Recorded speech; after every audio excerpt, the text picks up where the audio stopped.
Hi ನಮಸ್ಕಾರ ಎಲ್ಲರಿಗೂ. ನಾನು ಶ್ರೀರಾಮ್ಪುರಕ್ಕೆ ಹೋದಾಗ ಇದು ದೊಡ್ಡ ಬಣ್ಣ 1 ಮೀಟ್ರ್ ಬಟ್ಟೆ ತಂದಿದ್ದೆ. 1 ಮೀಟ್ರ್ ಏನೋ ಇತ್ತು, ಅದಕ್ಕೆ 100 ರೂಪೀಸ್ ಆಗಿತ್ತು. ಇದನ್ನು ನಾನು ಟಾಪ್ ಹೊಲ್ಕೊಂಡು ಅಂತ ತಂದಿದ್ದೆ. ಆದರೆ ಇದು ಈ ಥರ ಲಂಗ ಹೊಲಿದ್ರೆ ಚೆನ್ನಾಗಿರುತ್ತೆ ಅಂತ ನನ್ನ ಮಗಳಿಗೆ ಲಂಗ ನಾನೇ ಕಟ್ ಮಾಡಿ ಅಂದರೆ ಫಸ್ಟ್ ಟೈಮ್ ಕಟ್ ಮಾಡಿ ಸ್ಟಿಚ್ ಮಾಡ್ತಾ ಇರೋದು. ಯಾವ ಥರ ಮಾಡ್ತಾ ಇದ್ದೀನಿ ಅಂತ ತೋರಿಸ್ತಾ ಇದ್ದೀನಿ. ಹೇಳಬೇಕಂದ್ರೆ ಫ್ರೆಂಡ್ಸ್, ನನಗೆ ಈ ಕಟಿಂಗ್ ಬಗ್ಗೆ ಏನೂ ಐಡಿಯಾ ಇರಲಿಲ್ಲ. ಇದನ್ನು ನಾನು ಫಸ್ಟು ರೌಂಡ್ ಅಂದರೆ ದೊಡ್ಡ ಡಬಲ್ ಗೇರ್ ಲೆಹಂಗಾ ಅಂತಾರಲ್ಲ ಆ ಥರ ಕಟ್ ಮಾಡಬೇಕು ಅಂತ ಇದು ಮಾಡ್ತಾಯಿದ್ದೆ. ಫಸ್ಟಿಗೆ ಪೇಪರ್ ಕಟ್ ಮಾಡಿಕೊಂಡೆ. ಪೇಪರಲ್ಲಿ ಯಾವ ಥರ ಬರುತ್ತೆ ಅಂತ ನೋಡಿಕೊಂಡು ಆಮೇಲೆ ನಾನು ಬಟ್ಟೆ ಕಟ್ ಮಾಡೋದು ಯಾವುದನ್ನೇ ಆಗಲಿ. ಅಂದರೆ ಇಲ್ಲಿ ಇಂಚಿಸಲ್ಲಿ ಏನಿರುತ್ತಲ್ಲ, ಇಂಚಿಸ್ ಟೇಪಲ್ಲಿ ಅದನ್ನೇ ಸೆಂಟಿಮೀಟ್ರ್ ಲೆಕ್ಕ ಹಾಕೊಂಡು ಫಸ್ಟು ಪೇಪರ್ ಮೇಲೆ ಇಟ್ಟು ನೋಡ್ತೀನಿ. ಪೇಪರ್ ಸರಿಯಾಗಿ ಬಂದ್ರೇ ನಾನು ಬಟ್ಟೆ ಕಟ್ ಮಾಡೋದು. ಯಾಕೆಂದರೆ ಸುಮಾರು ಬಟ್ಟೆ ವೇಸ್ಟ್ ಆಗಿಬಿಡುತ್ತಲ್ವ. ಇದು ಬೇರೆ ಚೆನ್ನಾಗಿರೋ ಬಟ್ಟೆ, ಡೈರೆಕ್ಟಾಗಿ ಟ್ರಯಲ್ ಮಾಡೋದು ಬೇಡ ಅಂತ ಈ ಥರ ಮಾಡಿದೆ. ಬಿಗಿನರ್ಸ್ ಅಂದರೆ ಬಿಚ್ಚಿದೆ ಹೊಲಿಗೆ ಆಗೋದೇ ಇಲ್ಲ ಅನಿಸುತ್ತೆ. ಇದರಲ್ಲಿ ನನಗೆ ಸುಮಾರಷ್ಟು ಬಿಚ್ಚೋದು ಬಂತು. ಅಂದರೆ ನಾನು ಮಿಡಲಲ್ಲಿ ಏನು ತೆಗೆದಿದ್ದೆ, ನಾನೇ ಮಹಾಬುದ್ಧವಂತರು ಅಂದ್ಕೊಂಡಿದ್ದೆ. ಮಿಡಲಲ್ಲಿ ತೆಗೆದುಬಿಟ್ಟಲ್ಲಿ ಎಲಾಸ್ಟಿಕ್ ಹಾಕಿದ್ರೆ ಮುಗೀತು ಅಂತ. ಆದರೆ ಇದು ಆ ಥರ ಬರೋಲ್ಲ ಫ್ರೆಂಡ್ಸ್. ಸೈಡ್ ಕಟ್ ಮಾಡಿದ್ರೇ ಎಲಾಸ್ಟಿಕ್ ಹಾಕಿ ಅಲ್ಲಿ ಜಿಪ್ ಹಾಕೋಕ್ಕೆ ಬರೋದು. ನಾನು ಕೂಡ ಜಿಪ್ ಹಾಕೋಕ್ಕೆ ಟ್ರೈ ಮಾಡಿದೆ, ಆಗಲಿಲ್ಲ. ಅದು ಬೇರೆ ಇದು ಚಿಕ್ಕ ಮಕ್ಳಿಗಲ್ವಾ, ಅಷ್ಟೊಂದೇನು ಎದ್ದು ಕಾಣಿಸಲ್ಲ, ಹಾಕೋಕ್ಕೂ ತೆಗಿಯೋಕ್ಕೂ ಏನು ತೊಂದರೆ ಇಲ್ಲ ಅಂದ್ಬಿಟ್ಟು ಜಿಪ್ನ ಕ್ಲೋಸ್ ಮಾಡಿಬಿಟ್ಟೆ. ಅದನ್ನು ಹಾಕಲಿಲ್ಲ. ನೋಡ್ಬೋದು ಇಲ್ಲಿ ಇದೆಲ್ಲ ಹೊಲಿದಾದ್ಮೇಲೆ ಜಿಪ್ ಹಾಕೋಕ್ಕೆ ಸ್ವಲ್ಪ ನನಗೆ ಕಷ್ಟ ಆಯಿತು. ಅದಕ್ಕೆ ಇದನ್ನು ಹೊಲಿಗೆ ಬಿಚ್ಚಿ ಅಲ್ಲೇ ಉಲ್ಟಾ ಮಾಡಿ ಒಳಗಡೆ ಫಿನಿಶಿಂಗ್ ಕೊಟ್ಬಿಟ್ಟೆ. ಇಲ್ಲಿ ಏನು ನಾಚ್ ತೋರಿಸಿದ್ದೀನಿ, ಇಲ್ಲಿ ಪೂರ್ತಿ ಒಂದು ಕಟ್ ಹೊಡೆದಿದ್ರೆ ನಮಗೆ ಮೇಲ್ಗಡೆ ಎಲಾಸ್ಟಿಕ್ ಹಾಕಿ ಜಿಪ್ ಹಾಕಿ ಎಲ್ಲ ಫಿನಿಶಿಂಗ್ ಸಮೇತ ಚೆನ್ನಾಗಿ ಬಂದಿರೋದು. ಅಷ್ಟರೊಳಗಡೆ ಬಿಚ್ಚೋದು ಒಂದು ಸ್ವಲ್ಪ ಆಯ್ತು ನನಗೆ. ಬಿಚ್ಚದೆ ಹೊಲಿದೆ ಮಾಡಿದೆ, ಆಗೋದೇ ಇಲ್ಲ. ಅದೆಲ್ಲ ಟ್ರಯಲು. ಇಲ್ಲೊಂದು ಟಿಪ್ಸ್ ಏನು ಹೇಳಬೇಕಂದ್ರೆ, ಇದಕ್ಕೆ ಈ ಥರ ಹೊರಗಡೆ ಕಾಟನ್ ಬಟ್ಟೆ ಇದ್ದಾಗ ಒಳಗಡೆ ಕ್ರೇಪ್ ಬಟ್ಟೆ ಯೂಸ್ ಮಾಡಬೇಕು.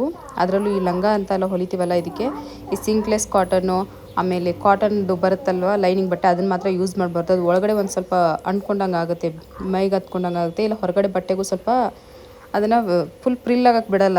ಈ ಥರ ಕ್ರೇಪ್ ಬಟ್ಟೆ ಆದರೆ ಚೆನ್ನಾಗಿ ಕಾಣಿಸುತ್ತೆ. ನೀವು ನೋಡಿರ್ಬೋದು, ಲೈನಿಂಗ್ ಎಲ್ಲ ರೆಡಿಮೇಡ್ ಬಟ್ಟೆಗಳಲ್ಲಿ ಇದೇ ಇರುತ್ತೆ. ನಾನಂತೂ ಇವನ್ನೆಲ್ಲ ಯೂಟ್ಯೂಬಲ್ಲಿ ನೋಡಿನೇ ಕಲಿತಾ ಇದ್ದೀನಿ. ಯಾಕೆಂದರೆ ಯೂಟ್ಯೂಬಲ್ಲಿ ಸುಮಾರು ಜನ ಚೆನ್ನಾಗೇ ತಿಳಿಸ್ಕೊಟ್ಟಿದ್ದಾರೆ. ಅವ್ರನ್ನ ನೋಡ್ತಾ ನಾವು ಟ್ರಯಲ್ ಮಾಡಿದ್ರೆ ತುಂಬ ಚೆನ್ನಾಗಿ ಬರುತ್ತೆ ಅಂತ.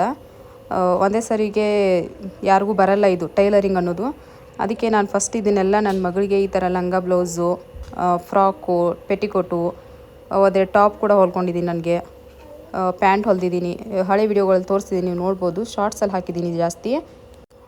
ಅದಲ್ಲದೆ ಈ ವಿಡಿಯೋ ನಾನು ಸ್ವಲ್ಪ ಜಾಸ್ತಿನೇ ಮಾಡಿದ್ದೆ. ಇದು ದೀಪಾವಳಿ ಟೈಮಲ್ಲಿ ನಾನು ಹೊಲಿದಿರೋದು. ಆ ಟೈಮಲ್ಲಿ ಸುಮಾರಷ್ಟು ಹೊಸ ಫೋನ್ ಬೇರೆ ತೊಗೊಂಡೆ. ಇದರಲ್ಲಿರೋದು ವೀಡಿಯೋಗಳು ಸ್ವಲ್ಪ ಡಿಲೀಟ್ ಆಗಿದೆ. ಅದರಿಂದ ಇದು ಫುಲ್ಲಾಗಿ ನನ್ನ ಹತ್ರ ಇಲ್ಲ ಇವಾಗ. ಇದು ಮಿಕ್ಕಿರೋ ಬಟ್ಟೆ ಮತ್ತು ಅದನ್ನು ಹೊಲಿದು ಮಿಕ್ಕಿತ್ತಲ್ಲ ಅದೇ ಲೈನಿಂಗ್ ಬಟ್ಟೆ ಯೂಸ್ ಮಾಡಿಕೊಂಡು ಸಂಕ್ರಾಂತಿಗೆ ಒಂದು ಟಾಪ್ ಕೂಡ ಮಾಡಿದ್ದೀನಿ ಅವಳಿಗೆ. ಇಲ್ಲಿ ನೋಡ್ಬೋದು ಹಿಂದೆ ಮುಂದೆ ಹೆಂಗೆ ಬರ್ತಾ ಇದೆ ಅಂತ. ಅದು ಆ ಥರ ಬರ್ತಾ ಇರೋದು. ಅಂದರೆ ದೊಡ್ಡ ಬಣ್ಣ ತೊಗೊಂಡಿದ್ನಲ್ಲ, ಹೆಚ್ಚು ಕಡಿಮೆ ಇರಲಿ ಅಂತ ಅದನ್ನು ಹಾಗೆ ಹೆಂಗಿತ್ತು ಹಾಗೆ ಮಾಡಿದ್ದೆ. ಎಲ್ಲ ಹೊಲಿದಾದ್ಮೇಲೆ ಈ ಥರ ಮಾಡ್ಕೋಬೇಕು ಅಂತ ಪ್ರಿಯಾ ಅವರು ಹೇಳ್ಕೊಟ್ಟಿದ್ರು, ನೋಡಿದ್ದೆ. ರಾಜಾರಾಣಿ ಕೋಚಿಂಗ್ ಇದೆಯಲ್ವ ಅವ್ರದ್ರಲ್ಲಿ, ಅದನ್ನು ನೋಡ್ಕೊಂಡು ಟ್ರೈ ಮಾಡ್ತಾಯಿದ್ದೆ. ಅಂದರೆ ಕೆಲವೊಬ್ಬರು ತುಂಬ ಡೀಪಾಗಿ ತಿಳಿಸೋಕೆ ಹೋಗ್ತಾರೆ, ಅಷ್ಟು ಕೇಳೋಕ್ಕೂ ಆಗಲ್ಲ. ಅದೇನು ಫಾರ್ಮುಲಾ ಇದೆ ಅಂತ ತಟ್ ಅಂತ ಹೇಳಿಬಿಟ್ರೆ ಆಗುತ್ತೆ. ಅದು ನನಗೆ ಕನ್ಫ್ಯೂಸ್ ಆಯಿತು, ಲೆಕ್ಕ ಮಾಡೋಕ್ಕಾಗಲಿಲ್ಲ.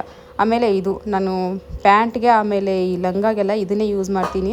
ಕಲಿತಾ ಇರೋವಾಗಲೇ ನನಗೆ ಐಡಿಯಾ ಬಂದಿರೋದು. ಸುಮಾರು ಒಂದು 4-5 ವರ್ಷದಿಂದನೂ ಅಷ್ಟೇ. ನಾನು ಕ್ಯಾನ್ವಾಸ್ ತರಲ್ಲ ಪ್ಯಾಂಟ್ಗಳಿಗೆ ಇದನ್ನೇ ಹಾಕ್ತೀನಿ.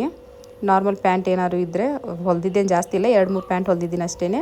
ಅದು ಅಲ್ಲದೆ ಇದಕ್ಕೆ ಇವಾಗ ಏನು ಮೀಶೋದಲ್ಲಿ ತೋರಿಸ್ತಾರಲ್ವ ದೊಡ್ಡದು ಈ ಥರ ಅಗಲ ಕಾಣಿಸುತ್ತೆ, ಏನು ಪಟ್ಟಿ ಹಚ್ಚಬೇಕು ಅಂತ, ಈ ಅಕ್ಕಿ ಮುಟ್ಟಿದೆ ಇದೇ ಸರಿ ಅನಿಸುತ್ತೆ ನನಗೆ. ಇದನ್ನೇ ಒಂದಕ್ಕೊಂದು ಜೋಡಿಸ್ಕೊಂಡು ಇದಕ್ಕೆ ಆ ಕಡೆ ಈ ಕಡೆ ಬಟ್ಟೆ ಫಸ್ಟು ಕ್ಲೋಸ್ ಆಗೋ ಥರ ನೋಡಿಕೊಂಡೆ ಹೊಲಿಬೇಕು, ಇಲ್ಲಾಂದರೆ ಅದು ಆಚೆ ಕಾಣಿಸುತ್ತೆ. ಇಲ್ಲಿ ಸ್ವಲ್ಪ ಫಿನಿಶಿಂಗ್ ಪ್ರಾಬ್ಲಮ್ ಆಯ್ತು ನನಗೆ. ಇದು 2 ಕಡೆನೂ ಬಟ್ಟೆ ಆಗೋಷ್ಟು ನಾನು ಕಟ್ ಮಾಡ್ಕೋಬೇಕಿತ್ತು. ಕ್ರಾಸ್ ಕಟ್ ಮಾಡೋ ಬರದಲ್ಲಿ ಇದನ್ನು ಸ್ವಲ್ಪ ಮುಂದೆ ಒಂದೊಂದು ಕಡೆ ಹೆಚ್ಚು ಕಡಿಮೆ ಆಗಿದೆ, ಬಟ್ಟೆ ಮಿಕ್ಕಲಿಲ್ಲ ಅದು ಜಾಸ್ತಿ. ಎಷ್ಟು ಉಳಿದಿತ್ತೋ ಅಷ್ಟನ್ನೇ ಈ ಥರ ಮಾಡ್ತಾ ಅದು ಏನು ಕ್ರಾಸ್ ಬಟ್ಟೆ ಇತ್ತೋ ಅದನ್ನು ಮಾತ್ರ ಇದಕ್ಕೆ ಯೂಸ್ ಮಾಡಿದ್ದೀನಿ. ತುಂಬ ಬೇಕಾಗುತ್ತೆ ಫ್ರೆಂಡ್ಸ್ ಇದಕ್ಕೆ. ಇಷ್ಟೊಂದೆಲ್ಲ ಕ್ಯಾನ್ವಾಸ್ ತೊಗೊಳ್ಳೋ ಬದಲು ಈ ಥರ ತೊಗೊಂಡ್ರೆ ಆಗುತ್ತೆ. ಇದಂತೂ ನನ್ನ ಮಗಳಿಗೆ ತುಂಬಾ ಇಷ್ಟ ಆಯಿತು ಲಂಗ. ಅದು ಮೇಲ್ಗಡೆ ಟಾಪ್ ಕೂಡ ಅಷ್ಟೇ. ಅದು ನಾನು 2 ಕೂಡಿಸಿ ಒಂದೇ ಸರಿ ತೊಗೊಂಡಿರೋದು. ಅದರ ಕೆಳಗಡೆ ನನಗೆ ಟಾಪ್ ಮಾಡಬೇಕು ಅಂದ್ಕೊಂಡಿದ್ದೆ. ಅದು ಶ್ರೀರಾಮ್ಪುರದಲ್ಲೇ 150 ಏನೋ ಅದು ಬರೀ ಅವ್ರ ಟಾಪು, ಮೇಲ್ಗಡೆ ಬ್ಲೌಸು. ಕಿಡ್ಸ್ದು ಏನೋ ಅಂಗಡಿ ಇದೆ ಅಲ್ಲಿ ಶ್ರೀರಾಮ್ಪುರದಲ್ಲಿ, ಅಲ್ಲೇ ತೊಗೊಂಡಿದ್ದೆ. ಆಮೇಲೆ ಅದಕ್ಕೂ ಮ್ಯಾಚ್ ಮಾಡಿ ಮನೆಗೆ ಬಂದು ನೋಡಿದ್ಮೇಲೆ ಈ ಥರ ಸ್ಟಿಚ್ ಮಾಡಿದರೆ ಹೇಗಾಗುತ್ತೆ ಅಂತ ಅಂದ್ಕೊಂಡು ಸ್ಟಿಚ್ ಮಾಡಿದ್ದೀನಿ. ಅವಳಿಗಂತೂ ತುಂಬಾ ಇಷ್ಟ ಆಯ್ತದು. ಸೊ ನೋಡಿದ್ರಲ್ವ ಫ್ರೆಂಡ್ಸ್, ಈ ಥರ ನಾವು ಬಿಗಿನರ್ಸ್ ಇರೋವಾಗಲೇ ಇದನ್ನೆಲ್ಲ ಮನೆಯಲ್ಲೇ ಕಲ್ತ್ಕೊಂಡು ಯಾವ ಥರ ಫಿನಿಶಿಂಗ್ ಕೊಡಬೇಕು. ಇನ್ನೊಂದು ಏನು ಹೇಳಬೇಕಂದ್ರೆ, ನಾವು ಫಸ್ಟು ಕಲಿತಾ ಇದ್ದೀವಿ ಅನ್ನೋದಕ್ಕಿಂತ ಅದನ್ನು ಯಾವ ಥರ ನಾವು ಫೈನಲ್ ಮಾಡಬೇಕು ಅಂದ್ಕೊಂಡಿದ್ದೀವಿ ಅಂತ ನಮ್ಮ ಮೈಂಡಲ್ಲಿದ್ದರೆ ಅದೇ ಥರನ ನಾವು ಅದನ್ನು ಫೈನಲಿಗೆ ತರೋಕ್ಕೆ ಫಿನಿಶಿಂಗ್ ಮಾಡೋಕ್ಕೆ ರೆಡಿಯಾಗಿರಬೇಕು. ಬಿಚ್ಚೋದು ಆಯಿತು, ನಾನು ಈ ಥರ ತಪ್ಪು ಹೊಲಿಗೆ ಹಾಕಿದೆ ಅಂತ ಯೋಚನೆ ಮಾಡಬಾರ್ದು. ಅದು ಎಷ್ಟೇ ಬಿಚ್ಚೋ ಕಷ್ಟ ಆದ್ರೂ ಬಿಚ್ಚಿ ಮತ್ತೆ ಹೊಲಿದು ಟ್ರೈ ಮಾಡ್ತಾ ಇರಬೇಕು. ನೋಡಿ ಇಲ್ಲಿ ಅದೇನು ಕತ್ತತ್ರ ಯೂಸ್ ಮಾಡಿದ್ದೀನಲ್ಲ ಲೇಸ್, ಅದು ಕೂಡ ನಾನು ಬೇರೆ ಬೇರೆ ಬಟ್ಟೆ ಯೂಸ್ ಮಾಡಿರೋದೇನೆ, ಮಿಕ್ಕಿರೋದೇನೆ ಲೇಸ್ ಯೂಸ್ ಮಾಡಿದ್ದೀನಿ. ಆ ಥರ ಎಲ್ಲ ಮಾಡಿ ಆ ಥರ ಟಾಪ್ ಮಾಡಿದ್ದೀನಿ. ಇನ್ನು ಹೇಳ್ಬೇಕಾದ್ರೆ ನನ್ನ ಮಗಳು ಈ ಥರದನ್ನೆಲ್ಲ ಇಷ್ಟಪಟ್ಟು ಹಾಕೋತಾಳೆ, ನನಗೆ ಅದೇ ಖುಷಿ. ಇನ್ನು ಆ ಗೋಲ್ಡ್ ಕಲರ್ ಲಂಗ ಹೊಲಿಯೋ ಆಗಿದ್ದ ಪಜ್ಜಿತೆ ಅಷ್ಟಿಷ್ಟಲ್ಲ. ನೆಕ್ಸ್ಟ್ ವೀಡಿಯೋದಲ್ಲಿ ತೋರಿಸ್ತೀನಿ. ವೀಡಿಯೋ ಸಬ್ಸ್ಕ್ರೈಬ್ ಮಾಡಿಕೊಂಡು ಕಾಯ್ತಾ ಇರಿ friends. Thank you. Bye bye.